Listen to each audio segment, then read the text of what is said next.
সন্ধেবেলায় মাঝে মাঝে যদি একটু ফিশ ফ্রাই পাওয়া যায় তাহলে কিন্তু মন্দ হয় না।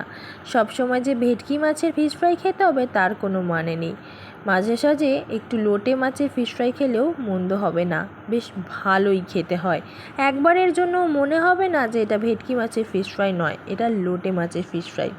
লোটে মাছটাকে আমি ভালোভাবে ধুয়ে নিয়ে তাতে একটু গোলমরিচ গুঁড়ো আর লেবু মাখিয়ে রেখে দিয়েছিলাম 2 মিনিটের জন্য।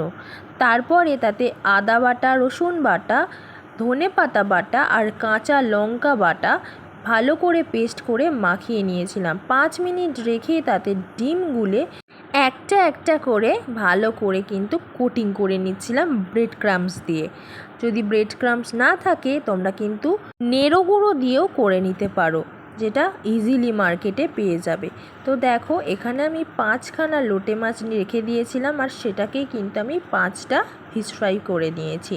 তো এখানে আমি সেভ করে নিয়েছিলাম, তোমরা যেমন পারবে সেভ করে নেবে। তারপর কড়াটাকে আমি ভালো করে গরম করে তেল দিয়ে দিয়েছিলাম। তেলটা ভালো করে গরম হয়ে গেলে একটা একটা করে ফিশ ফ্রাই আমি ছেড়ে দিচ্ছিলাম।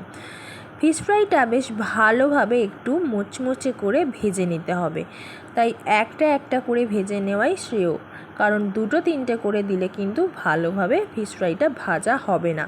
তাই আমি একটা একটা করেই ভালোভাবে মুচমুচে করে ফিশ ফ্রাইগুলো ভেজে নিচ্ছিলাম। প্রথমে একটা করলাম, তারপরে এই আর একটা দিলাম।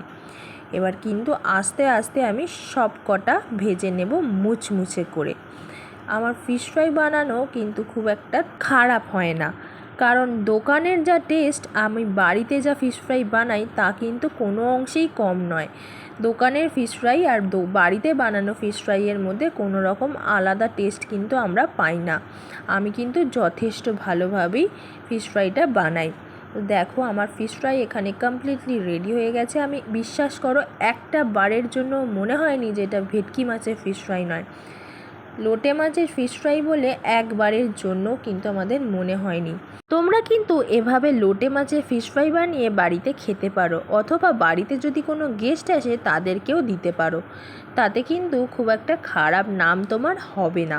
আর আমি রান্না করেছি আমার হাজব্যান্ডকে খাওয়াবো না তা তো হয় না, তাই ওকে দিয়েই প্রথমে শুরু করলাম কীরকম হয়েছে তার রিভিউ নেওয়ার জন্য।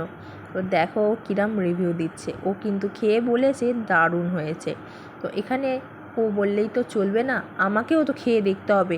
যতই আমি রান্না করি আমাকেও তো খেয়ে দেখতে হবে না কীরকম আমি রান্নাটা করেছি। তো দেখো আমার রিভিউটাও তোমরা দেখে নাও। সত্যি বলছি, বিশ্বাস করো, বাড়িতে বানিয়ে দেখতে পারো, অসাধারণ খেতে হয়। তাহলে আজকের মতো ভিডিও এখানে শেষ করলাম। সবাই ভালো থেকো, টাটা।